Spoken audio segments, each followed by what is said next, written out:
자, 여러분 다 식사 잘 하셨죠? 조금만 좀 더 쉬고 1시 40분 지나서 시작하도록 하겠습니다. 여러분들이 너무 열띤 멘토와의 시간을 보내셨고요. 그래서 이제 식사하시고 좀 화장실 갔다가 지금 들어오시는 그런 학생들이 많아서 제가 한 5분 정도만 기다리고 도록 하겠습니다. 여기 소리 좀 체크해 주셔서 나오게 해주시면 좋을 것 같아요. 네. 음,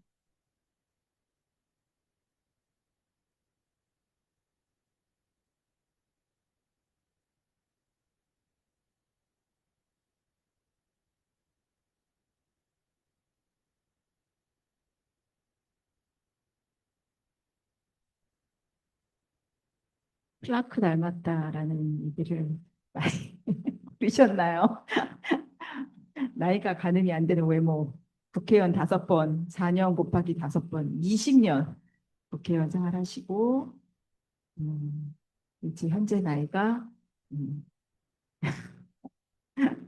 음,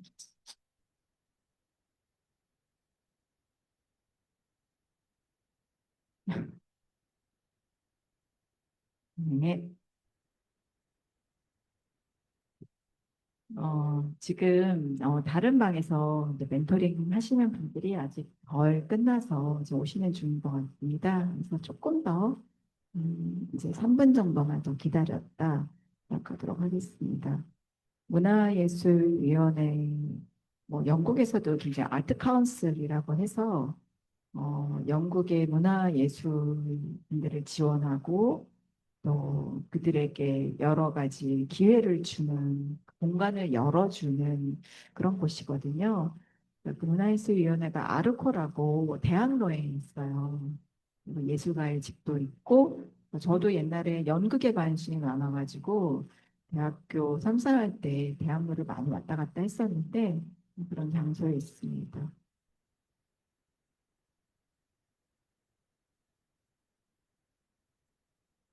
음.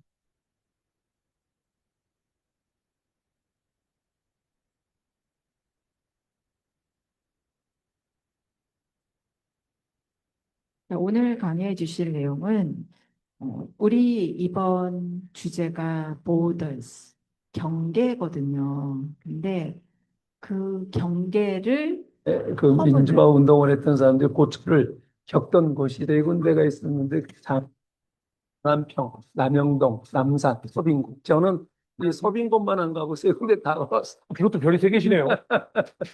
국회의원만 내리 5번. 단기부 들어가서는 엄청나게 맞았죠. 맞고 고문당하고 그때 목 디스크도 지금까지 그거 이제 후유증이 있는데 어느 날 그 지하까지 매캐하게 이제 추리탄 가스가 들어오더라고요. 근데 그게 이제 그 6.29 선언 직전에 그 이제 6월 27일 항쟁이었거든요. 그 다음 날 머리도 짧게 깎고 그런 친구가 둘이 007 가방을 딱 들고 오더라고요. 가방을 삽니다. 여러분들이 가방을 보시면 007 가방. 나중에 보실 수 있으니까 저희가 저희 플랫폼에도 올려드리고 보실 수 있도록 하겠습니다. 맨 앞쪽에 소개하는 영상이 있어서 이거 먼저 제가 틀고 이 학생들 들어오면 2분 뒤에 시작하도록 하겠습니다. 뉴스만 틀면 나오던 그 정치인 지금은 뭐 하나 궁금하니까 직접 만나 물어보는 당근 토크.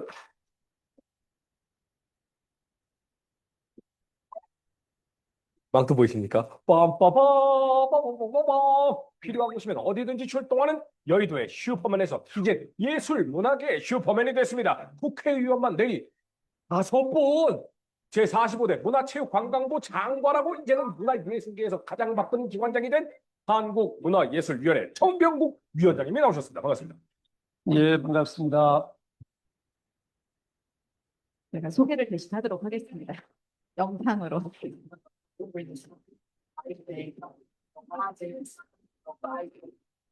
젊었을 때부터 클라크하고 좀 닮았다, 인상이 있다, 슈퍼맨 인상이다 이런 말씀 많이 들으셨죠? 예, 대학교 다닐 때 얘기 많이 들었고요. 그래서 별명이 슈퍼맨이 됐습니다. 아, 연세가 가늠이 안 되는 게 국회의원 5번만 해도 20년인데 예, 창관 기간도 있으셨고 정치판에 들어서 한 30년 됐죠.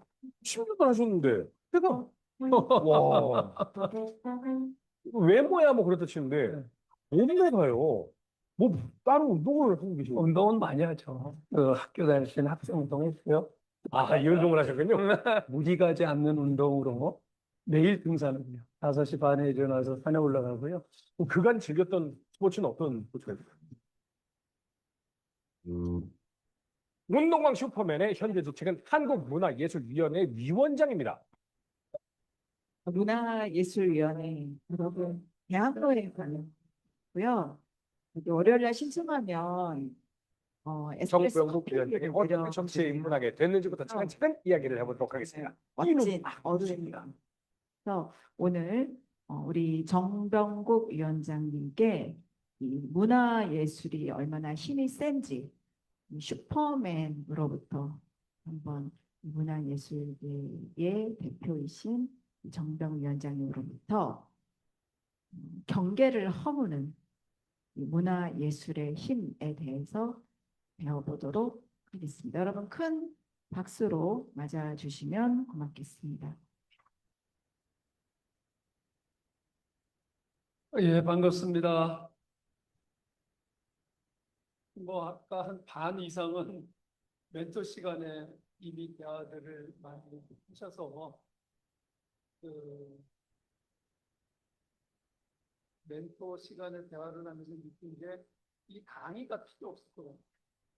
강의가 필요 없고 오히려 여러분들이 궁금해하는 것에 대해서 답을 하면서 자연스럽게 제가 오늘 여러분들에게 드리고 싶은 얘기를 하는 게 어떨까 합니다. 어때요? 왜? 네. 그러면은 제가 하려고 했던 얘기는 문화예술.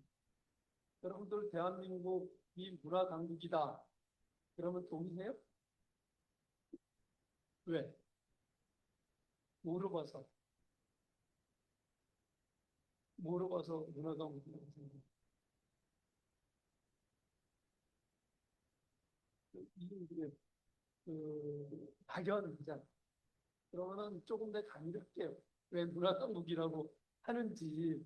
여러분들이 그래야 이제 요즘은 친구들이 글로벌하게 그 친구들이 한국 문화 K컬처에 대해서 매료돼가지고 한국을 많이 방문하고 한국 사람들을 만나면은 아는 척 하려고 하고 또 한국말을 한마디라도 하는 척 하려고 하고 그러는 시대가 된 거죠. 이게 이제 문화력이라고 저는 생각을 하는데 문화예술이 힘이다 이렇게 보는데 전 세계 어디를 가도 전 세계에서 언어적 자존심이 가장 강한 나라가 어디예요? 프랑스. 프랑스는 그 캐나다가 퀘벡이라고 있잖아요. 퀘벡은 프랑스 사람들이 불어를 쓰면서 살잖아요. 거기 한번 여행을 갔다가 옛날에 주유소에서 주유를 하려고 그러는데 주유 방법을 몰라가지고 물어보니까 영어로 물어보니까 전혀 답을 몰라서 답을 안 하는 거지 답을 하죠. 이 정도로 언어적 자존심이 굉장히 강한 나라가 프랑스인데 제가 작년에 베니스 비엔날레를 갔다가 돌아오는 길에 파리를 들려가지고 작년에 파리 올림픽을 했잖아요. 그래서 거기에서 이제 한국관하고 이런 데를 쭉 둘러보고 그 피노 컬렉션이라고 그 세계적인 컬렉터가 있어요. 그 세계에서 가장 큰 컬렉션을 하는 인데 그 피노 컬렉션 하는 그 저기 전시장이 있는데 거기에서 김수자 선생님이라고 하는 분이 전시를 해서 그 전시를 보러 갔다가 그 김수자 선생님하고 꼭지층에 있는 아주 고급 레스토랑이죠. 레스토랑에 가서 점심을 먹었는데 점심을 먹고 딱 나오니까 그 웨이트레스가 맛있게 먹었어요? 이렇게 묻는 거예요. 깜짝 놀래가지고 아니 한국어를 어떻게 이렇게 잘해요? 그랬더니 어디서 배웠어요? 그랬더니 드라마 본 모습이 이게 상상이 안 되는 거죠. 불란서 사람들이 언어적 자존심이 얼마나 강하냐면 진짜 영어를 하면서도 절대로 안 돼요. 그러는 사람들이 한국 사람이라고 먼저 다가와갖고 자기가 한국말 잘한다는 걸 자랑하듯이 맛있게 드셨어요? 이렇게 물을 정도가 된 거예요. 이게 지금 대한민국의 저는 이 하나를 가지고 말씀을 드릴 수가 있고 또 제가 벌써 한 10년 됐어요.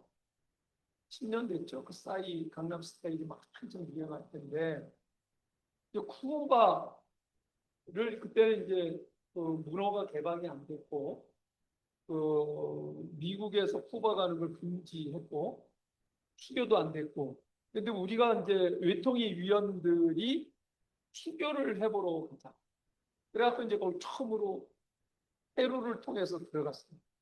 들어갔는데 들어가기 위해서 페루 공항에서 비행기를 기다리고 있는데 요만한 꼬마가 한 4살 정도 된 꼬마가 그 싸이 강남 스타일로 그 춤추는 거 맞추는데 너무 신기하잖아요. 너무 기특하고 그래갖고 이제 우리가 가서 이제 아는 척하고 이제 뭐 그러면서 가지고 있던 뭐 사탕도 주고 초콜릿을 줬어요. 초콜릿 주고 했는데 공교롭게 같은 비행기를 타는 거예요. 근데 우리가 이제 우리 국회의원들이 협회해가지고 이제 정부에서 비즈니스 칸을 세워준단 말이에요. 그 사람들 뒤에 탔는데 이 사람 비행기 타고 출발하고 나서 이제 안전벨트 풀 수 있는 시간이 되니까 와가지고 노트북을 보여주는 거. 그러면서 얘가 이 강남 스타일 춤추는 걸 전부 다 이제 녹화를 해놨다가 영상을 보여주면서 자랑을. 너무 그 아빠가 이 사람들이 노르웨이 사람들인데 이 사람들이 한 달 동안 세계 여행을 하거든요. 그래서 거기서 만났는데 그런 노르웨이 사람들조차도 그러더라고요. 그래서 하도 기특해하고 돌아와가지고 줄서 저거 받아가지고 와가지고 그 싸이한테 CD 하나 달라고 그래가지고 사인 직접 해가지고 사진하고 보내줬던 경험도 있어요. 이게 문화력이에요. 놀라운 거죠. 제가 여러분들하고 오늘 하려고 했던 얘기는 이런 거예요. 정치는 국경을 가요. 그렇죠? 거리를 가는 거예요. 결국은 그렇게 얘기하면 특가고 결국은 자기들 영토를 만들어 국경을 가요. 근데 문화는 이게 문화력이에요.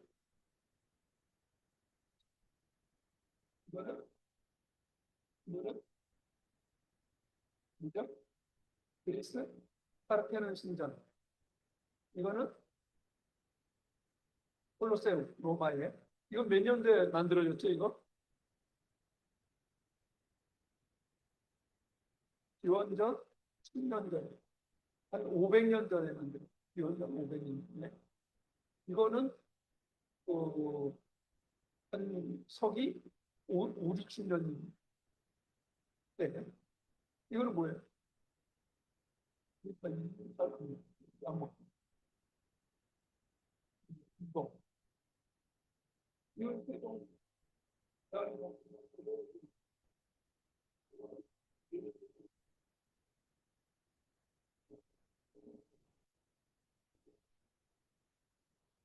근데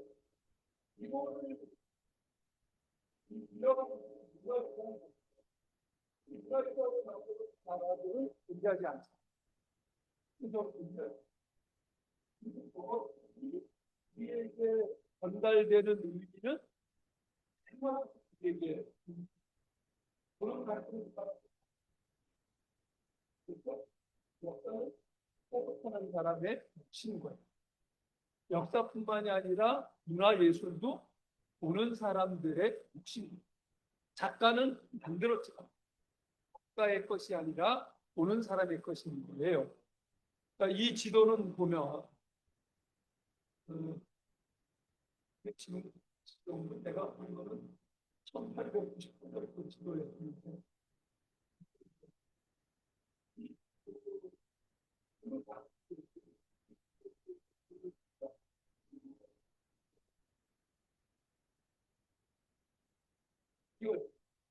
문화는 국경을 넘어. 예, 그러니까 문화의 힘이라고 하는 거는 계속 연결이 되고 정치는 단절을 시키는 게 문화의 힘이라고 하는 거고. 여러분들이 그 외교에 대해서 굉장히 관심들이 많고 공공 외교에 대해서 관심이 많은데 이런 게 제가 이제 문화체육관광부 장관을 할 때 저에게 주어져 있는 가장 큰 미션이가 이번 그 실패를 해서 국제 올림픽을 제가 지금 맡아가지고 그래서 제가 전국에 문화 아니 그 IOC 위원들이 몇 명이냐면 110명인데 110명이 있는 나라를 두 바퀴 가는 쪽입니다. 그래가지고 결국은 이게 이제 이거 같은 경우는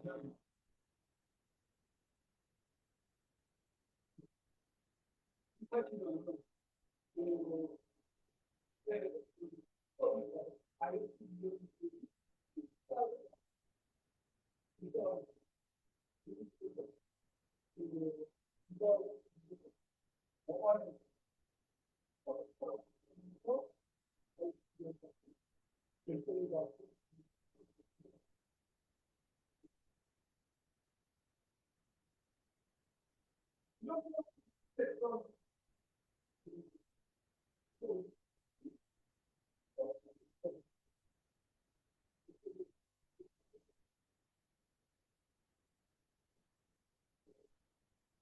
남북이 평화를 들고 공동으로 있죠. 대화도 하지 않던 남북 관계가 이 스포츠를 통해 가지고 대화를 하기 시작합니다. 이게 문화력입니다. 그리고 이러한 부분들을 유치하고 이게 이제 일반적으로 외교는 누가 해요? 외교관이 하죠. 외교관은 외무부의 외무고시 합격한 사람들이 다 외교관이세요. 그리고 대통령이 정상 외교를 하죠. 그런데 대통령이 만나가지고 대통령끼리 만나가지고 뭐 사소한 얘기 할 수는 없잖아. 공식적인 정해져 있는 거 몇 번씩 참모회의를 하고 내각별 회의를 통해 갖고 걸러서 심사숙고를 한 내용을 딱 놓고 얘기를 하면서 줄다리기를 하는 게 외교입니다. 외교관들도 그런 어떤 지침을 받아갖고 가서 해요. 그러면 거기에서 외교라고 하는 거는 국가의 이익을 어떻게 하면 극대화할 수 있을 것인가. A라고 하는 나라의 관계 속에서 우리에게 유리한 국면들을 확보해낼까. 이렇게 하고 약속을 만들어내는 이 약속이 뭐죠? 조약. 이걸 만들어내는 과정이 외교활동이라고 하면 공식적인 외교활동이라고 하면 그것만 되냐? 그거 갖고는 잘 해결해. 서로 이해관계 가지고 줄다리기를 하다 보니까 그런데 이런 문화예술을 통해 가지고 대화를 하다 보면 친숙해집니다. 어떤 일이든 간에 다 사람이 하는 일이잖아요. 그럼 사람이 하는 일은 다르고 다르다는 얘기예요. 여기서 어떤 감정을 가지고 어떤 관계 속에서 대화를 해갖고 만들어 가느냐. 그게 그래서 중요한 게 공공외교. 공공외교라고 하는 거는 공식적인 외교관들이 하는 외교가 아니라 민간 베이스에서 하는 외교가 공공외교입니다. 지금은 공공외교의 역할이 엄청 지금 전 세계에 34개의 한국 문화원이 있는데 그 문화원이 있는 나라의 대사관에서 쓰는 1년 예산보다 문화원에서 쓰는 예산이 훨씬 더 많아요. 그 정도로 이렇게 중요하게 됩니다. 이런 걸 보여주고 싶고 그 다음에 그런 한국 영향력이 어느 정도냐 이걸 수치로 따져보면 전 세계 순위를 매긴 게 있어요. 그 US 뉴스지에서 매긴 걸 보면은 우리나라가 전 세계에서 7번째. 그 앞에 있는 나라가 프랑스, 이태리, 미국, 일본. 일본은 이제 워낙에 이제 이게 우리나라 일본은 우리 바로 앞에 있는데 그리고 그 있는 나 영국 이런 나라 그러니까 개방해가지고 산업화해가지고 선진화된 지가 평균 300년, 400년 된 나라들이 다 우리가 7번째라고 올라가고 그렇기 때문에 전 세계의 사람들이 아니 한국은 어떻게 이렇게 되는 거예요? 왜 그러겠어요? 우리 대한민국의 역사를 한번 100년에 지난 역사를 1990년대에 1990 아니 1910년도에는 무슨 일이 있었어요? 네? 일본 식민지화 됐잖아요. 그리고 나서 45년에 해방이 되고 나서 50년에는 전쟁이 일어났죠. 그리고 나서는 쭉 가다가 쿠데타가 일어나고 그리고 군사독재 정권이 있고 광주 민주화 사건이 있고 그리고 이런 과정 속에서 민주화 투쟁에 이거해서 6.29 선언을 하지 않으면 안 되겠고 그렇게 해서 문민정부가 탄생이 되기 시작을 했던 역사를 갖고 있는 거예요. 근데 전 세계인들이 지난 5월 마지막 주에 한국에서 전 세계 문화예술인 총회를 한 400명이 왔어요. 근데 그 중에서 80여 개국의 각 국가 대표자들만 모이는 회의가 있어요. 서밋인데 여기에는 이제 신부자들도 있고 그 대표자들만 있고 그 나라가 처해 있는 상황들을 가감없이 다 솔직합니다. 그래서 신부자들도 들어오지 못하게 하고 차단을 한 거죠. 여기서 논의됐던 내용은 밖으로 못 나가고 왜? 문화예술인들이 그 나라의 정치적 상황에 따라서는 탄압도 받고 이렇게 되니까 얘기를 합니다. 뭐 어떤 나라들은 막 일부러 하면서 얘기하는 사람들 얘기를 쫙 들어보니까 그리고 그 다음 날은 한국은 그럼에도 불구하고 어떻게 오늘날 이렇게 문화적으로 융성할 수가 있는가 이거를 제가 이제 키노트 스피커입니다. 고민을 했어요. 이걸 어떻게 설명을 했는가 그것도 20분간 제가 친구진들 보고 영상을 하나 보여드립니다. 그래갖고 그 일제시대의 대표적인 영상 6.25 전쟁 때의 영상 그리고 군사 쿠데타 일어나고 방금 민주화 사건 이런 것들을 딱 영상으로 1분 30초짜리를 만들어서 강의하기 전에 저희 먼저 대한민국은 어제 당신들이 얘기했던 식민지 잔재에 의해서 아직 헤어나지 전쟁 때문에 전쟁의 후유증 때문에 헤어나지 못하는 나라 독재 정권 때문에 헤어나지 못하는 나라 경제적 저걸로 멸망으로 인해 가지고 경제적 디폴트를 당해서 헤어나지 못하는 우리나라는 IMF도 당했던 나라예요. 그런 나라들 전부 다 우리는 지난 분명 근데 너희들하고 차이가 뭐냐? 뭐겠어요? 네? 뭐라고 생각해요, 여러분? 국민 시민의 힘에 의해서 이러한 군사 독재 정권들의 포갑을 극복합니다. 지난 12월 3일 날 대통령이 계엄령을 했잖아요. 계엄령은 뭐예요? 군사력을 동원을 해가지고 통치하겠다는 거예요. 있을 수 없는 지금 같은 나라에서 현실에서는 하는데 했단 말이에요. 근데 그게 불법을 한 거예요? 법대로 한 거예요. 법대로. 판단을 잘못했는지는 모르지만 법대로 한 거예요. 분명히 대통령에게 그런 권한이 있어요. 그리고 헌법에 보장이 돼 있는 거예요. 근데 그게 계엄을 발동할 수 있는 요건이 돼 있느냐 안 되느냐 판단을 잘못했기 때문에 지금 재판을 받는 이게 법치 국가인 거예요. 그러니까 잘못됐다는 국회에서 2시간 반 만에 의결해서 해제가 되죠. 그리고 현역 대통령이 구속이 되죠. 이게 대한민국. 놀라운 거죠. 다른 나라에서 상상을 하지 못하는 겁니다. 제가 2월 달에 미국을 초청받아 갔어요. 갔더니 무슨 얘기를 하는데 대한민국 대단하다. 이런 얘기를 하다가 그런데 대한민국 정치는 한계가 있어. 딱 그렇게 얘기를 해요. 굉장히 기분 나쁘더라고요. 제가 그래 맞아. 한국 정치가 문제야. 그런데 한국에서 일어났던 12.3 계엄령은 법에 의거했었어. 근데 법 판단을 잘못해가지고 그 2시간 반 만에 해제를 시켰고 그 대통령 부속부도 현역 국무위인데도 구속했어. 근데 너희는 뭐 하는 나라냐? 대통령 선거에서 졌다고 해가지고 자기 지지자들을 끌고 가서 국회를 안입을 하고 점령을 하고 사상자까지 내고 폭동을 일으키고 그거를 주도했던 사람이 또 대통령이 되고 대통령 되자마자 사돈의 팔촌까지 다 자리 주고 떠나가는 대통령은 지 자식을 사면 복권시키고 이게 나라냐? 내가.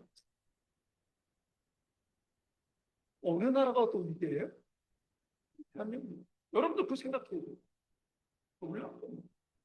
전 세계인들이 이거에 대해서 놀라워하는. 이 문화예술이 뽑힐 수 있는 것도 이러한 국민적 저력이 있기 때문에 가능합니다. 그냥 안 돼요. 문화예술 모든 독재 정권이 우리나라도 독재 정권이 문화예술을 이용했어요. 통치의 수단으로. 자기들이 강압으로 해갖고 집권을 하고 있으니까 국민들에게 잘 보이려고 해갖고 문화예술을 많이 예산 투자를 하고 그랬던 거예요. 그런데 문화예술인들은 거기에 만족하지 않고 거기 저항을 해요. 그게 저항을 하면서 만들어낸 예술이 뭐예요? 민중예술이라고. 새로운 장르를 만드는 게 대한민국입니다. 다른 나라는 이런 경우가 거의 없어요. 이렇게 해가지고 우리가 처해 있었던 분단정실, 전쟁, 군사독재 정권의 민주화 과정 이런 부분들이 오늘날 예술인들에게는 다른 나라에서 경험하지 못한 하나의 창작의 소재가 됩니다. 그래서 한강이라고 하는 작가가 소년이 온다라고 하는 소설을 가지고 노벨 문학상을 그게 광주 민주화 사건을 소재로 해가지고 쓴 영화니까. 이런 과정을 통해서 한국 문화예술인들이 보편성, 인류 누구나가 다 얘기를 하면 공감할 수 있는 내용들을 가지고 그림을 그리고 퍼포먼스를 하고 연극을 하고 글을 쓰고 이렇게 그걸 가지고 또 노래를 이렇게 되니까 한국 문화 컬처에 열광을 합니다. 여러분들이 중동 문화에 관심 있어요? 관심 없어요. 이거는 안 맞잖아. 보편적이죠. 중동 국가들이 1인당 국민 소득이 10만 불이 다 넘는 귀족들이죠. 그런 나라를 선진국이라고 하지 않죠. 문화예술이 보편되지 않고 문화예술이 영향력을 미치지 못하기 때문에 이게 문화예술.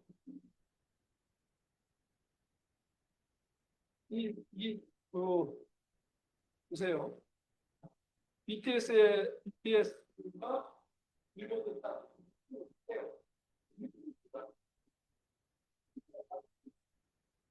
그리고 친구를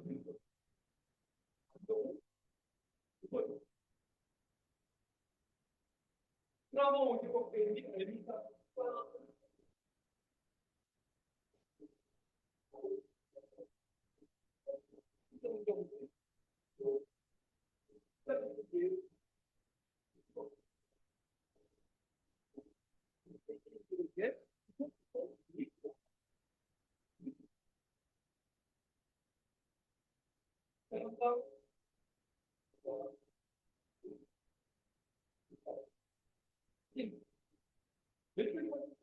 땅까지도 시끄럽잖아요. 어쩌면 팬님이라고 하는 뮤지컬. 미국의 엔터테인먼트계의 4대상, 그럼 뭐 뭔지 아시는 분?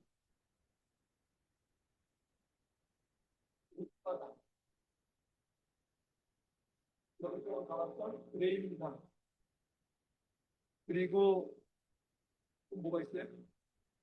오스카 그레이미상, 포니상, 에미상. 이 네 개 상을 다 정상을 다 본 거예요. 또 어려운 거죠. 미국 역사상 이렇게 외국 문화 엔터테인먼트가 다 보세요. 그러면은 한류가 왜 힘들고 있는 그 보편적인 그 이용과 같이 느낄 수 있는 감성을 가지고 거기에 이제 만들어낸다는 건데 이게 그거는 이제 이거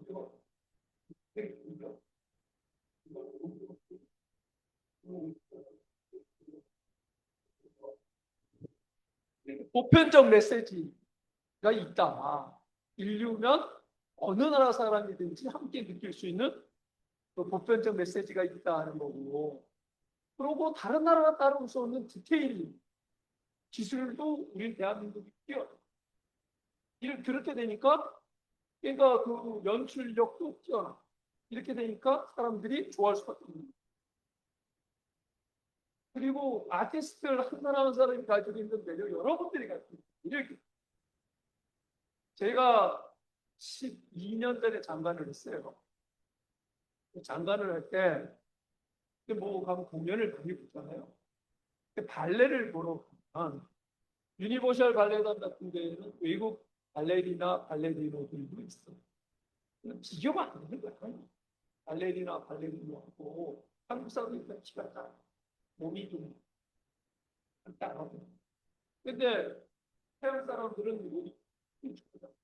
근데 요즘에 가서 볼게요. 거꾸로 길고 하는 거는 나한테 긴 것도 우리가 더. 그런데다가 외국 사람들이 뼈가 크고. 근데 한국 사람들은 남을 잡는 지금 전 세계에 내노라는 발레단의 수성 무용수들이 때문에 지금 세계적인 그 발레와 관련된 상이란 상은 거의 한국 사람이죠. 여러분들 발레 많이 보죠? 요즘 발레는 오픈런이에요. 이런 부분들이 이거 여러분들도 이제 제가 청년 정착들은 청년 정착들도 30세 이하의 사람들도 청년 시민학교 정치 시민학교 같이 네, 일반적인 시민으로서 바꿔야 될 기본적인 또 더 나아가서는 정치를 하고자 하는 사람들이 자초의 자질 이런 걸 좀 이렇게 하고 이야기가 있는데 그러다 보니까 전부 다 어렵잖아요. 하는데 그 뭐냐고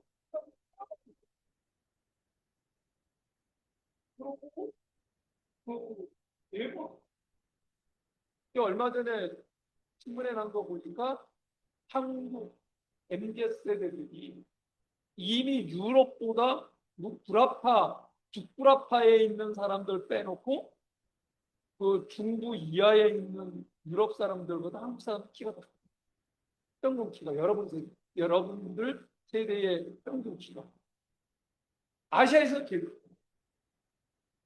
이렇게 제가 생각이 있기 때문에 사람들하고는 대화가 안 와.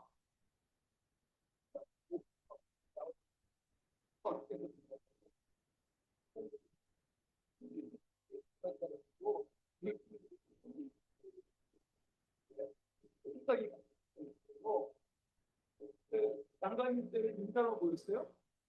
우리가 어른을 대면 인사할 때 뭐라고 그래요? 식사하셨습니까? 있는 사람이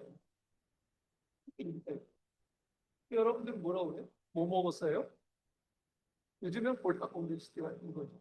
이 패러다임 이런 부분들이 우리에게 주는 이 뭐야? 2021년 연설하는 거기에서 연설을 할때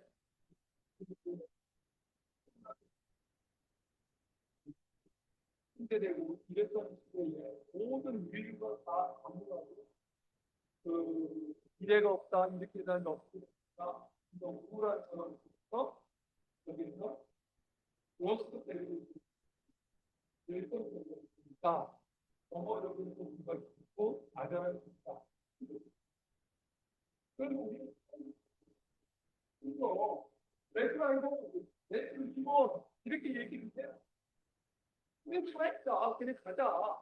그러면서 이런 메시지를 BTS가 전 세계 인류 BTS라고 하는 가수가 노래만 가지고 히트를 얻는 게 아니라 전애들이 던지는 메시지, 노래 가사에서 던지는 메시지, 이런 부분들이 유교 보편적인 메시지가 됩니다. 그래서 한때는 이런 컬처, K-팝 이게 얼마나 갈까? 일시적인 현상이야. 좀 지나가다 보면 우리 그 존재감 없이 다시 거야. 이렇게 얘기들을 많이 해요. 제가 국회에 있을 때 그래서 끊임없이 어떻게 하면 이 K-팝을 비롯한 K-컬처가 지속 가능하게 만들 것인가? 제도적으로 정부 지원을 어떻게 할 건가? 끊임없이 세미나도 하고 그런 회의를 많이 했는데 결과는 여러분들은 어떻게 생각하세요? 이게 계속 갈 것 같아요? 좀 일시적인 현상 같아요? 응? 계속 갈 것 같아? 왜?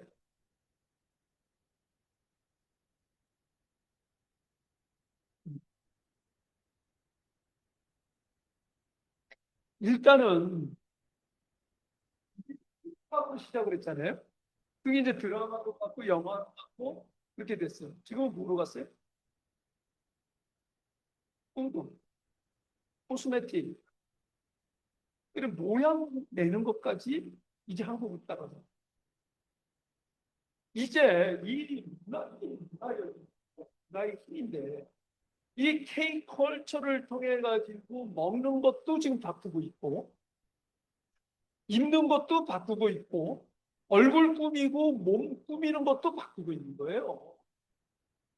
이거는 명실공히 그냥 스쳐서 가는 게 아니라 일상적인 전 세계 인류가 쓰고 먹고 자고 하는 모든 생활 행태의 부분이 됩니다. 스며들었거든요. 이게 없어지죠. 지금까지는 서양 중심의 문화 속에서 우리가 그 따라가게 했습니다. 근데 여러분들 이제는 따라가지 않잖아요. 옛날에 우리 시대에는 해외여행 갔다 오면 기본적으로 사가지고 오는 것이 화장품이잖아요. 선물 갖다 줘야 되고 옷 사갖고 일본 가면 무조건 내고 과자 사갖고 왔어요. 근데 지금 안 사잖아요.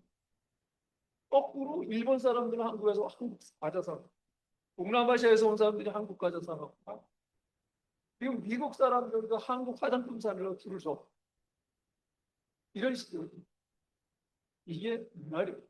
이런 문화력이 경제적으로 어떤 영향력을 미치냐.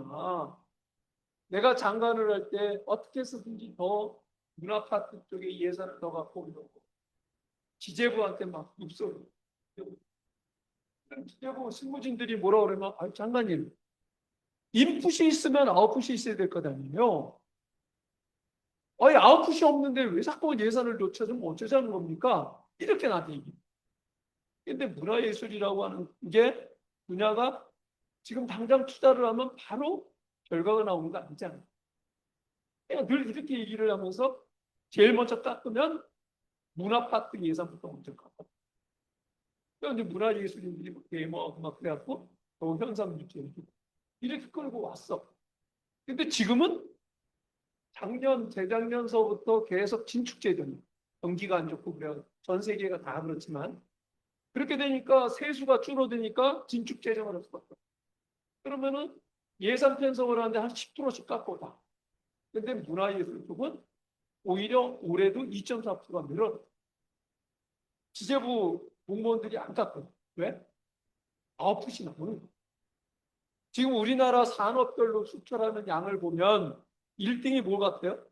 수출하는데 1등 효자상품, 반도체, 1등, 2등 자동차, 3등 조선, 석유화학 이렇게 나가는데 6번째가 문화 콘텐츠 산업.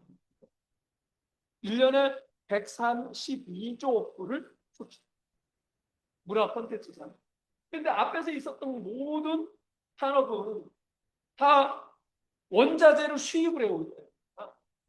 근데 문화 콘텐츠 산업은 수입할 게 있나? 원자재가 뭐지?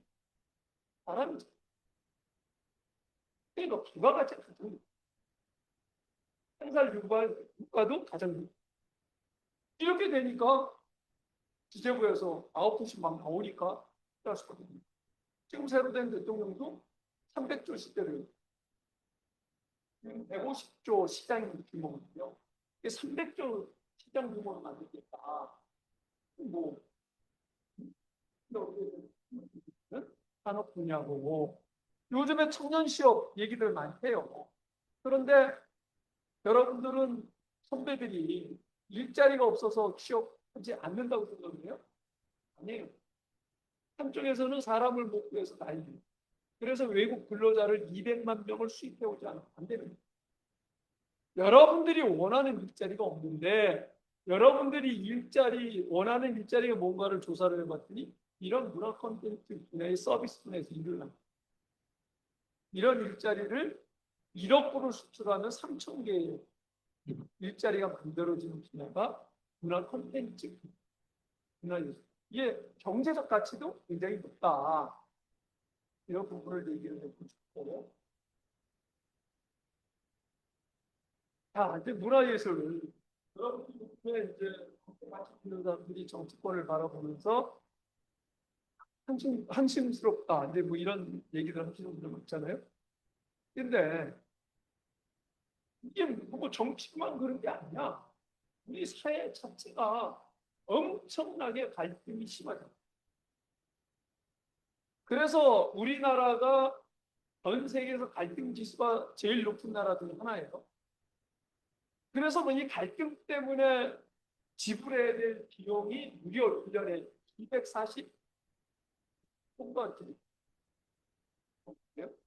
240 어마어마한 돈을 이게 어떤 나라가 아내 그대들 주말마다 TV를 하고 그러고 또 노도 준비하면서 사업하죠. 이러면서 이제 우리가 지불해야 될 비용을 할 수밖에 없는 들어가니까.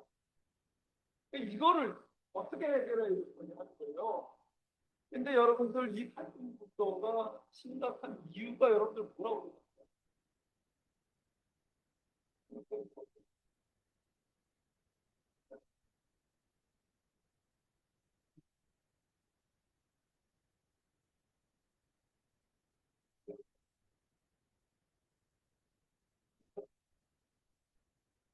근본적인 걸 한번 우리가 생각을 해봅시다. 이제 보세요. 그러니까 이 갈등 구도는 인구 격차에 의해서도 갈등 구조가 생기지, 남녀 간에도 갈등 구조가 생기지, 또 세대 간의 갈등 구조도 생기지, 지역 간에도 갈등 구조가 생기지, 정치적 이념의 차이에 의해서도 갈등 구조가 생기지. 근데 이게 왜 다른 나라에 비해서 유독 심할까?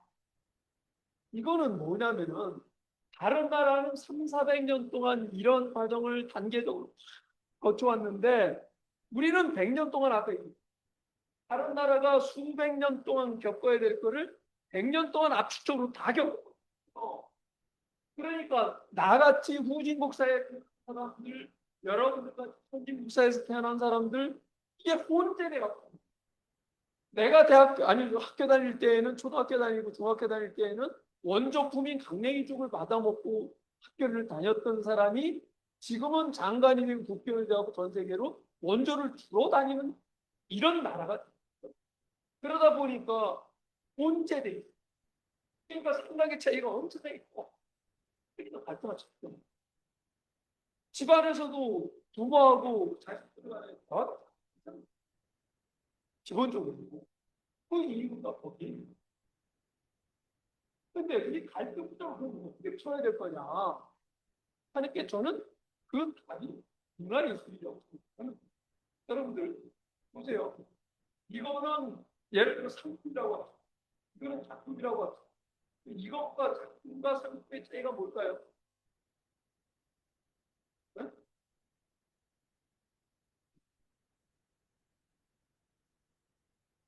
작품도 뭔가 팔아. 그림 작품 뭐 조그만 것도 좋을 것 같아요.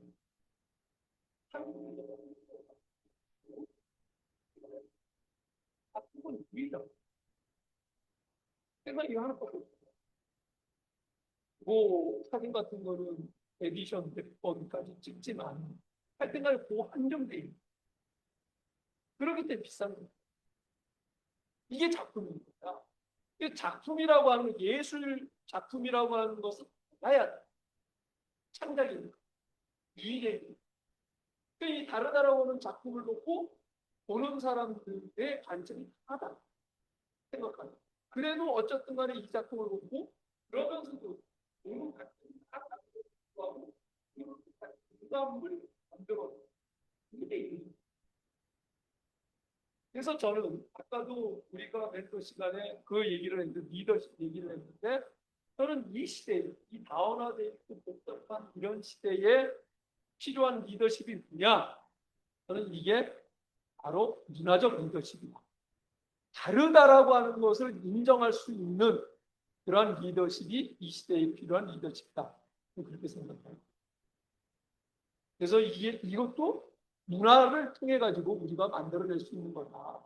이 공감과 연대를 만들어내는 건데, 이 문화예술을 통해서. 그래서 이런 문화적 리더십을 통해서 문화를 매개로 이런 사회적 갈등을 극복해낼 수 있다는 걸 얘기하고, 뭐 이거는 이제 그 뒤는 뭐 조금 더 전문적으로 돌아가니까, 이게 이제 오늘 여러분들하고 제가 얘기하고 싶었거든요. 왜 우리 전 세계인들이 대한민국을 문화강국이라고 하는지, 또 그 문화가 왜 필요하고 왜 중요한지, 그 중요하다라고 하면 그게 영향력이 어느 정도나 되는지, 실질적으로 경제적으로 외교적으로 사회적으로 어떤 역할들을 하고 어떤 영향을 미치는지, 이런 걸 보여주자고 여러분들에게 오늘 기사를 만들었던 건데, 그럼 이제 여러분들이 이제 궁금한 것들 질문을 하세요. 근데 여러분들한테 제가 이 질문을 받기 전에 하고 싶은 거는, 근데 이 문화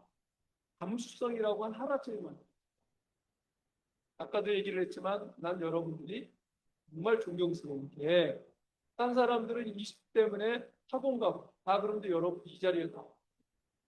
이게 시험 문제에 나온 거다. 시험하고 직접 이 시험하고도 무관해. 근데 여러분들 시험 왜 봐요? 왜 봐요? 평가 받기 위해서? 평가 안 받으면 어때? 좋은 대학 가기 위해서? 그런 거예요? 어머니세요? 아이들 학교 왜 보내세요?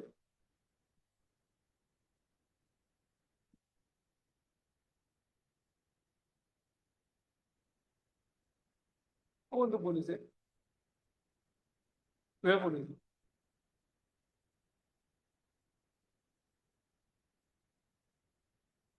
이게 경쟁 사회니까. 근데 지금 공부하는 거 학교 안 가도 걔네들 스마트폰 주고 챗GPT한테 물어보라 다 줘요. 이거 하나도 없고 시험 볼 이유도 하나도 없는데 챗GPT한테 물어보면 다 하는데, 여러분들이 그걸 굳이 머리를 외워야 될 이유가 있어요? 왜 외워요? 시험 보기 위해서. 이게 기성세대가 저희가 진짜 잘못하고 있어요. 여러분도 괜히 괴롭혀요. 그러면서 여러분들한테 경쟁을 하게 만들고 성적 순 매기고, 그럼 친구를 경쟁자로 만들고 이겨야 돼요. 여러분들한테 남는 건 수단과 방법을 가리는데 이겨야 돼요. 그럼 사회가 갈등 구조가 더 심화될 수 있어요. 그렇다고 여러분들이 우리가 좋은 학교에 나와서 좋은 결과를 가져오냐? 전혀 그렇죠.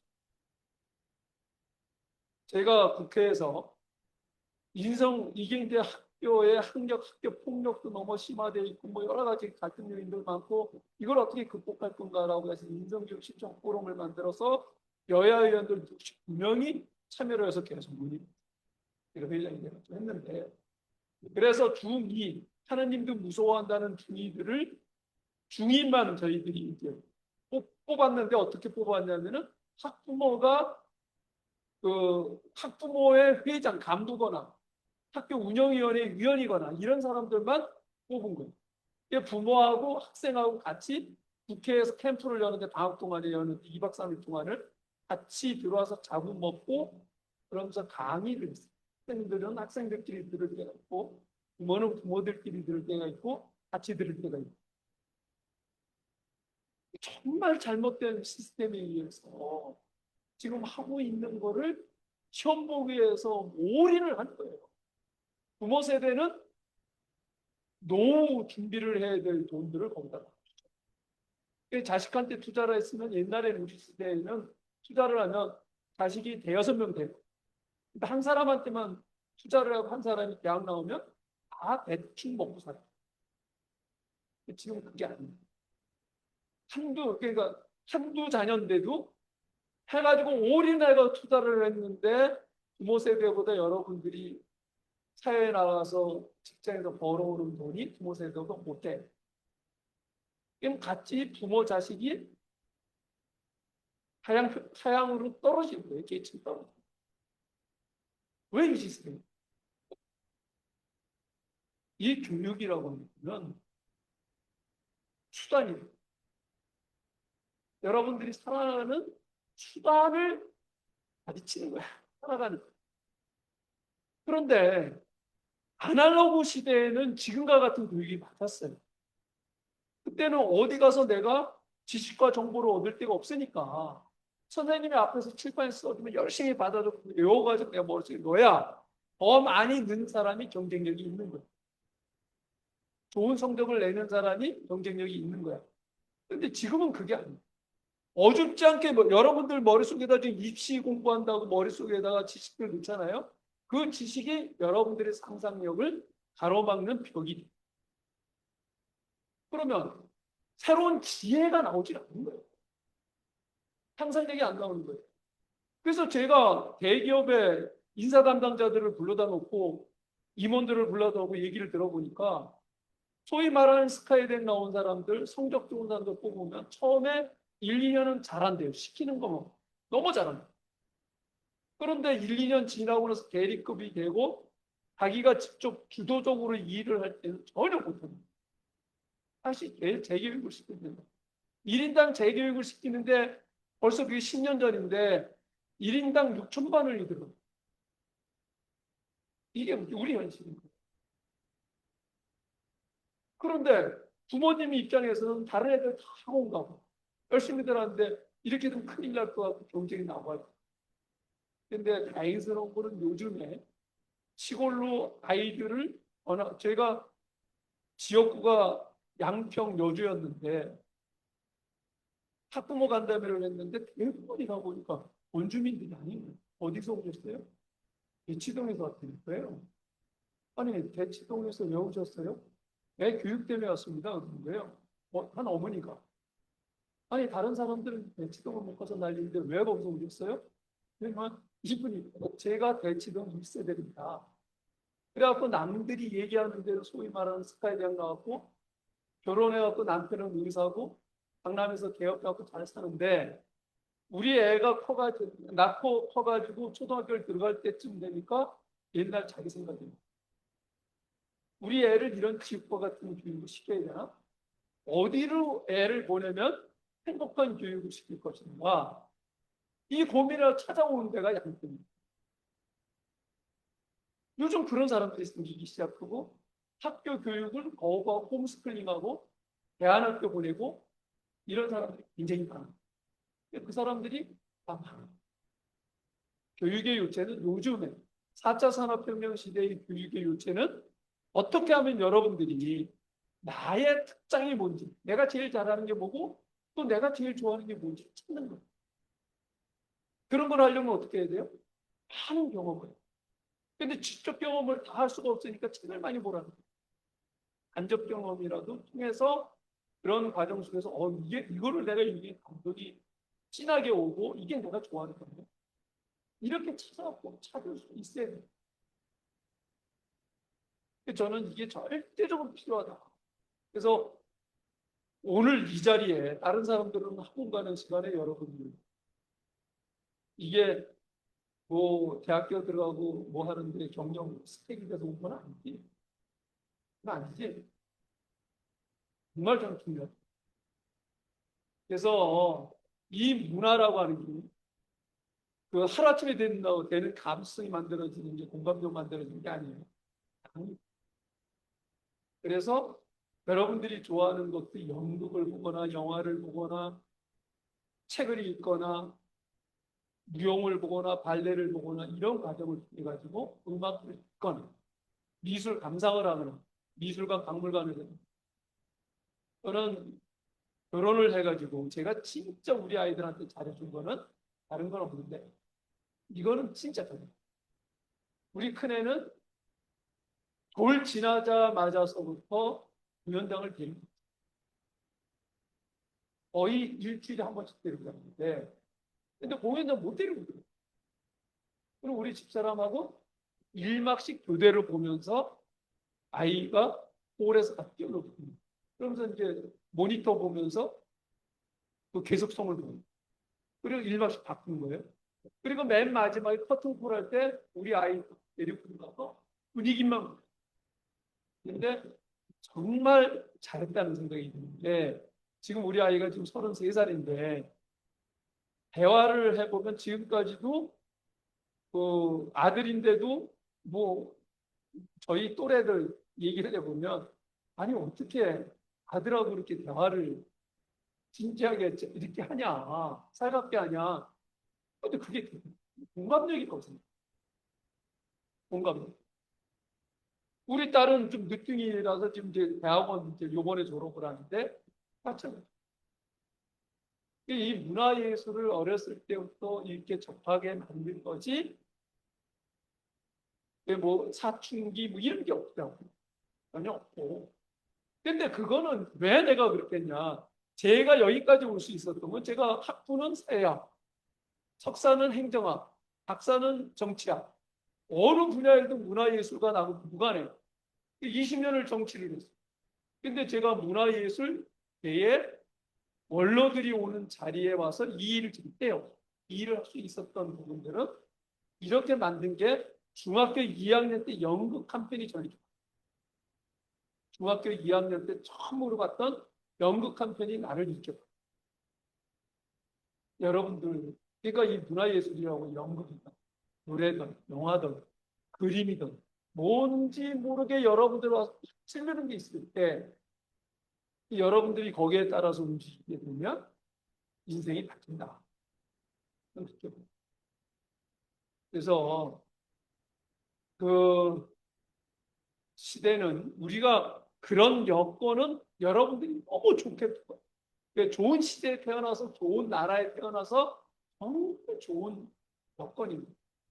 근데 이거를 엉뚱한 길을 가지 않았으면 좋겠다 하는 거예요. 여러분들 스스로가 판단하고 결정하고 하는 데는 어려움이 많겠지만 그걸 진지하게 한번 생각을 해보고 지금 내가 공부 열심히 하고 그 다음 단계의 스텝 바이 스텝으로 가고자 하는 단계적 목표가 올바르게 설정이 되어 있는가 한번 보는 게 좋을 것 같아요. 그런 어떤 되돌아보고 다시 한번 생각해보고 이런 시간이었으면 좋겠다. 그런 것으로 강의를 마치도록 하겠습니다. 예, 이게 질문 뭐 언제까지 가능해요?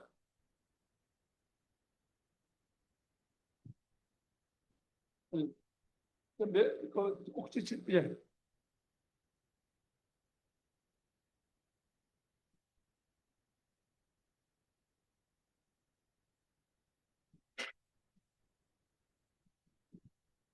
네, 발표 잘 들었습니다. 네, 저는 좀 어떻게 보면은 한국의 청소년들이 걷고 있는 길과 좀 다른 길을 걷고 있어요. 여기 있는 이제 청소년들은 대부분 대학을 가는, 대한민국의 청년들은 많이 대학을 가죠. 근데 저는 특성화고를 나와서 바로 취업을 한 케이스입니다. 근데 어떻게 보면 제 주변 모든 친구들이 대학을 갔기 때문에 저 또한 고등학교에 다니면서 정말 대학이 필요한가, 그리고 대학을 내가 왜 가야 되는가, 이런 거에 대해서 고민을 많이 하고 정말 많이 찾아봤어요. 근데 음, 한 인간 강사 영상에서는 우리가 GPT가 있고 정보화 시대에 살고 있는데도 대학을 가야 되는 이유에 대해서 설명을 하는 영상을 봤는데, 음, 인생에 살면서 고등학교 3학년보다 힘들 때는 없다라고 그 사람은 말했습니다. 그러면서 수능 정말 힘들고 이제 정시와 수시 모두 준비해야 돼가지고 끝없는 경쟁 속에서 힘들게 사는데, 사람과 사람이 만날 땐 자기도 모르게 그 사람에 대해서 평가를 하고 급을 나누게 된다. 그리고 그 고등학교 간판이 너의 가치를 증명해 줄 수 있는 제일 쉬운 방법이고, 너가 고등학교 생활을 얼마나 열심히 했는지에 대한 평생 보증수표다라고 말을 했어요. 근데 또 의원님 강의를 들으니까 앞으로 필요한 인재는 이런 주입식 교육으로 태어난 인재가 아니라 창의적인 인재라고 말을 해주셨는데, 사실 창의적이라는 게 평가를 내리기에는 되게 모호한 부분도 많고 뭔가 수치화할 수 없다고 생각해요. 근데 또 사람 우리가 인류 사회에 있을 때 이제 모든 사람들은 이제 서로 급을 나누고 또 그 중에 우수한 사람들을 뽑으려고 할 텐데, 과연 그 기준이 창의력이랑 너무 창의력이라고 했을 때 너무 모호해지는 것 같다는 생각이 들고요. 그리고 두 번째로는 우리가 좋은 대학을 가야 되는 이유가 대학 간판뿐만 아니라 또 좋은 대학에 들어갔을 때 이제 수준 높은 수업을 들을 수 있다든지, 아니면 학교 동문 또는 선배들이 끌어주고 당겨주는 이점이 있다든지, 그런 것들도 고려를 했을 때 과연 정말 대학이 의미가 없을까라는 좀 생각이 들기도 해가지고 좀 의원님의 의견이 궁금합니다. 저는 뭐 대학은 대학 나름대로의 기획이 있고 역할이 있다고 생각해요. 근데 그 대학이 여러분들에게 무엇을 주느냐가 중요한 거죠. 여러분들이 선택한 대학에서 여러분들이 취할 게 뭔지, 그런 게 굉장히 중요한 거고, 중요한 거는 내가 대학을 가느냐 안 가느냐, 그게 뭐 대학 가는 게 잘못됐다는 것도 아닌 거고 대학 안 가는 게 잘못된 것도 아니라고. 근데 중요한 건 여러분들이 삶의 목적이 뭐냐 하는 거를 다시 한번, 어떻게 살기가 다 그렇겠죠. 잘 사는 거, 행복하게 사는 거. 그럼 잘 살고 행복하게 사는 게 무엇일까? 이걸 한번 생각해요. 여러분들이 아까 보니까 삼성에서 온 우리 김대한 사장님한테 여러 가지 삼성에 대한 로망 때문에 질문을 많이 해요. 그럼 삼성 나온 사람들이 행복할까? 삼성 다니는 사람들이 만족도가 없어요. 그거 그냥 돈 주는 거 아니에요? 자기 삶이 없어요. 아까 김대한 사장님 그러고 그 시대에 그랬다고. 요즘은 강제적으로 업으로 52시간, 주 52시간 이상 근무를 못하게 하니까 못하는 거죠. 그러니까 그 장단점이 다 있는 거예요. 그 대신 삼성과 같은 대기업에 가면은 안정적이 되겠죠. 경제적으로는. 그러나 내 시간이 없어. 노예야. 구성물 같이 되는 거예요. 기업에. 그래서 요즘 보면은 예를 들어서 내가 삼성 가가지고 급여를 뭐 800만 원 받아. 월. 근데 일반 중소기업 다니면서 400만 원 받아. 반밖에 못 받아.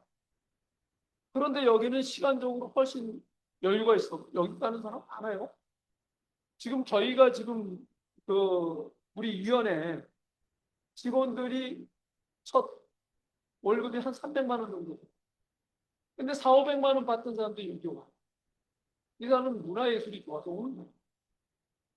그러니까 내가 그러니까 내가 잘 살고 행복한 삶이라는 게 뭔가, 이거에 대해서 여러분들이 정립이 돼야 되는데, 지금 오로지 여러분들한테 주입된 거는, 부모님들이라든가 선생님들이 주입한 거는 좋은 학교 가는 게 너희들의 인생의 성공이다. 이렇게 있는 게 주입이. 의사가 되는 거, 판검사가 되는 거. 여러분들 의사들 다 행복합니까? 맨날 치과 의사는 입만 봐야 되고, 그 당사자는 얘기를 들으면 내 친구들이 의사 많거든요. 지겨워.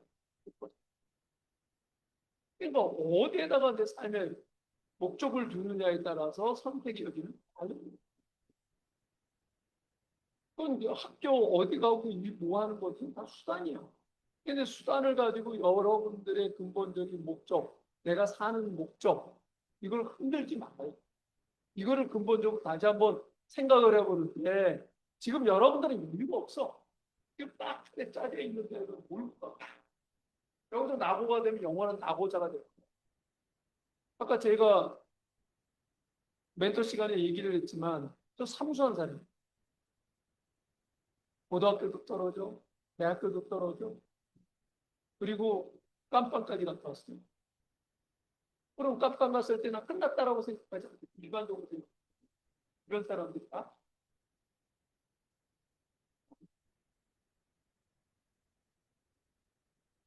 그래서 여러분들이 길게 봐요. 지금 여러분들 20년도 못 살아가지고 여기에서 벌써 모든 게 자기유지 됐고 이렇게 생각하죠. 그러니까 여러분들이 앞으로 그러니까 20살까지 투자한 것들을 가지고 그러니까 실험을 해보는 거예요. 한 30살까지 해보고 그 다음에 이제 내가 좋아하고 하는 걸 찾아서 더 빨리 찾으면 더 좋겠지. 그러니까 일찍 내가 좋아하고 내가 잘하는 걸 찾는 게 굉장히 중요한 거예요. 그리고 내 삶의 목적이 무엇인가. 제가 그 양평에서 국회의원을 하면서 많은 사람들, 귀농하는 사람들이 그렇게 많은 거예요. 그래서 그 사람들이 처음에는 아이들 학교 때문에 와. 그래가지고 양평에 오면은 서울로 직장을 출퇴근을 하는데 보통 1시간에서 1시간 반 정도 걸리는데 출퇴근을 하면서 살아요. 근데 옆집 사람은 농사 지으면서 뭐 조그만 뭐 간에 수공업 같은 거 해가지고 농산물 강연에 수공업 갖고 인터넷 판매하고 이러고 사는데 보니까 자기는 한 400만 원 월급을 받는데 이 사람은 월 수입이 2, 300만 원, 200만 원밖에 안 되는 거예요. 근데 자기가 보니 훨씬 더 이 사람이 밑에 보이고 훨씬 더 풍요로운 거예요.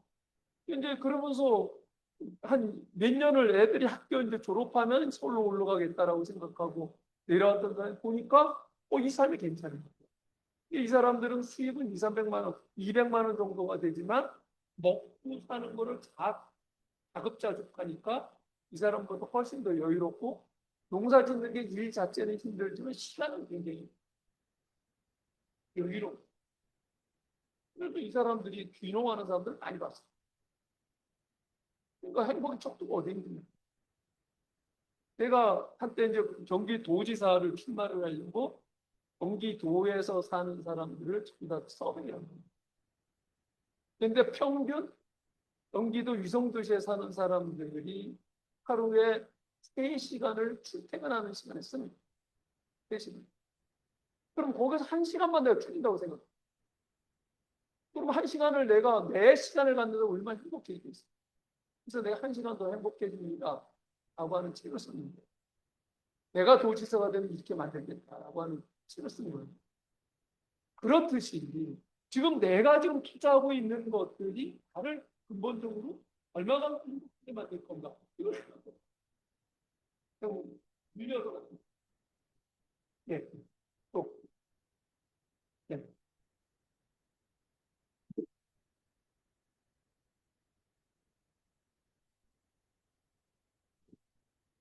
예전부터 그 중국에서 한국의 문화를 자신의 것이라고 생각하고 원래 한국이 중국의 문화를 베꼈다라고 주장하는 사상이 계속해서 나오고 있는 것으로 알고 있는데요.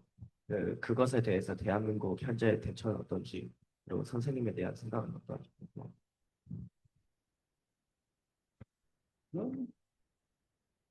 이거는 문화적 열등의식에서 나온 거니까요.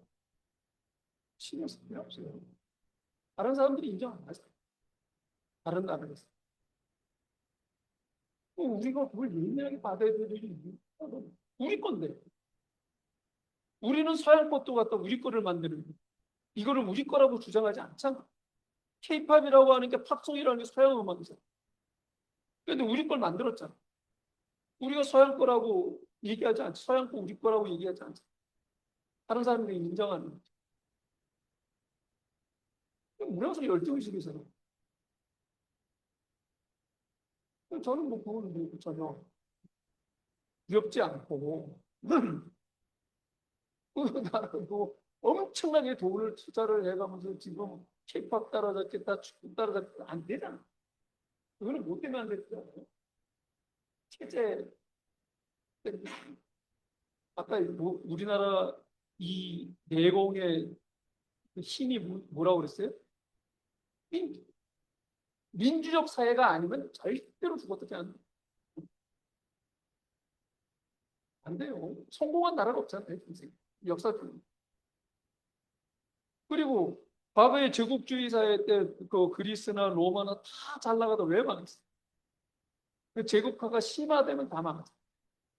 독일도 그래갖고 히틀러 그래갖고 망한 거죠. 그래서 그거는 우리 걱정하지 않아도 돼요. 더 이상 없나요? 아, 예. 마지막.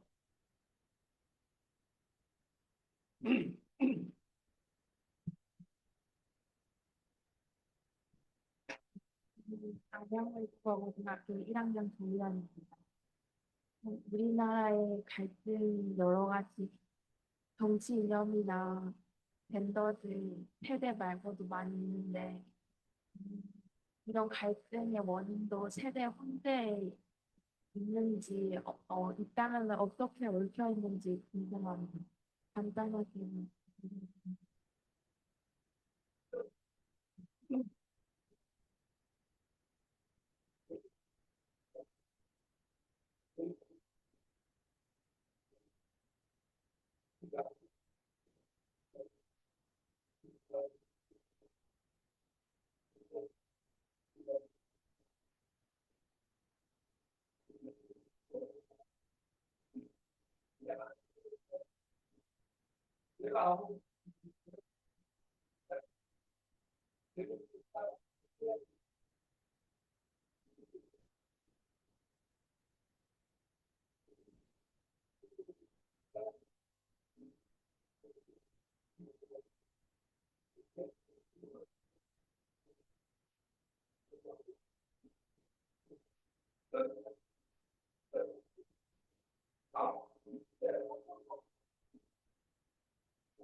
여지껏 오신 강사 중에 저는 한국 교육의 구조적인, 본질적인 문제와 모순에 대해서 가장 통렬하게 메시를 주신 분이 아닐까? 음, 사실 제가 이 서머스쿨을 왜 하냐는 질문을 참 많이 받거든요. 저도 교수고 이제 한창 바쁜 나이예요. 근데 전 이걸 왜 하냐면 제 양심에 한국 교육이 굉장히 걸리는 것들이 많은데 제가 바꿀 수 있는 게 너무 없어요. 기존 걸 허물거나 도전하는 건 너무 힘든 일이고 그냥 여름방학에 단 3, 4일이라도 어, 나와 같은 생각을 가진 학생들을 모아서 특히 이제 외고나 국제고나 국제적 인재로 성장하고 싶은 학생들 전략적으로 이 학생들과 세계 지도를 보면서 좀 기존 틀을 좀 벗어나는 교육을 하고 멘토와 학생이 직접 만나면 어떨까? 진로 지도를 교사나 교육계의 굴절된 렌즈가 아니라 그냥 직거래를 하는 거죠. 그러니까 다이렉트로 교육을 받는 거죠. 그래서 이 시간을 만들었고 또 하나는 어 제가 사실 오늘이요. 저희 아버지가 3년 전에 저랑 몇 시간 전까지만 해도 카톡을 주고받고 그러셨는데 갑자기 여름에 쓰러져 돌아가셨어요. 금요일 날. 3년 전. 저는 사실 그게 저한테는 굉장히 쇼크였고요. 제가 여기 부른 멘토분들은 여러분, 저도 듣고 싶은 그분들한테 내가 묻고 싶고 질문하고 답하고 그걸 얻고 싶었던 분들을 제가 다 모은 거예요. 제가 가장 후회되는 게 뭐냐면 여러분, 저희 아버지가 굉장히 글로벌한 사업가셨어요. 근데 저는 한 번도 저희 아버지하고 인터뷰할 생각을 못 한 거예요. 제가 그렇게 강연을 하고 다른 사람을 만나고 근데 저 아까 정병국 의원님이 저한테 내가 우리 딸하고 저녁을 못 먹는다. 도대체 무엇이 중요한지 우리가 생각해 봐야 되지 않냐 말씀에 제가 되게 찔렸고 저는요 여러분 저한테 시간을 되돌릴 수 있다면 저는 저희 아버지를 인터뷰하고 싶어요. 아버지를 밥보다 멘토로 불러서 아버지한테 질문을 하고 아버지 그때 왜 외국에 가셨나요? 아버지 답답할 때 어떻게 하셨나요? 너무 아버지한테 물어보고 싶은 거예요, 여러분. 근데 한 번도 그래 본 적이 없어. 제가 모신 분들은 정말 검증된 멘토예요, 여러분. 세상에 말을 유창하게 하는 사람들은 너무 많아요. AI도 말을 잘해요. 근데 여러분, 여러분들이 멘토를 감별하셔야 돼요. 그 사람의 삶을 보세요. 어떤 사람이 어떤 삶을 살았는지 그 사람의 말을 믿으세요. 말에 현혹되지 마세요. 그래서 저희 GG 서머스쿨에 제가 부른 멘토나 강연자들의 공통점은 뭐냐면 말만 하시는 분들이 아니에요. 우리 업계에서 내지는 우리 교수들 사이에서도 아, 저 사람은 찐이야. 진짜 학생들을 위하는 마음이 있고 또 두 번째 중요한 건 여러분 시간이 귀중하잖아요. 굉장히 실력 있고 전문성 있는 분들만 저희가 선별했어요.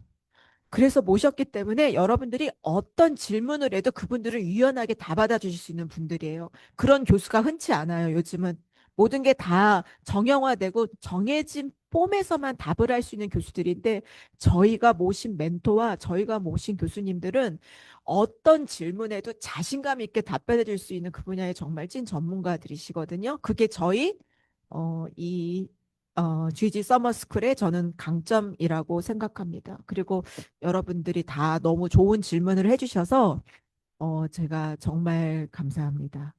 자, 우리 정병국 위원님, 우리 뭐 너무 많은 타이틀이 있으신 분이지만 저는 멘토님이라고 부르고 싶습니다. 그래서 우리 GG 서머스쿨의 정말 하이라이트는 오늘 정말 좋은 멘토로서 인생에 우리에게 도움이 되는 말씀 해주신 우리 정명훈 멘토님께 모두 큰 박수 보내주시기 바랍니다.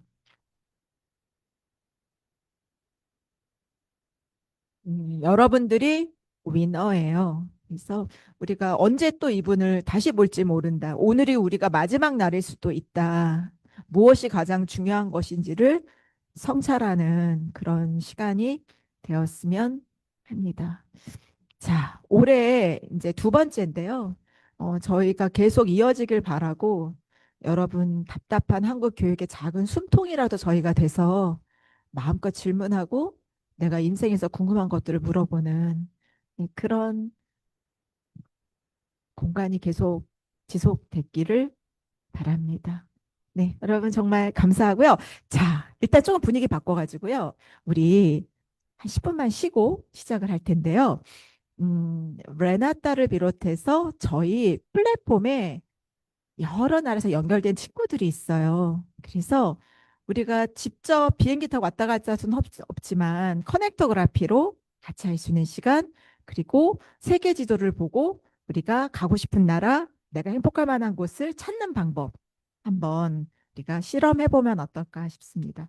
자, 그러면 우리 10분만 쉬고 다시 만나도록 해요. 네, 감사합니다. 그리고 우리 정배우 위원님 사진 찍고 싶은 친구들은 저기서 사진 한번 저기 밖에서 또 같이 사진 찍고 가시면 좋을 것 같아요. 위원님 조금만 기다려 주실 수 있을까요? 네.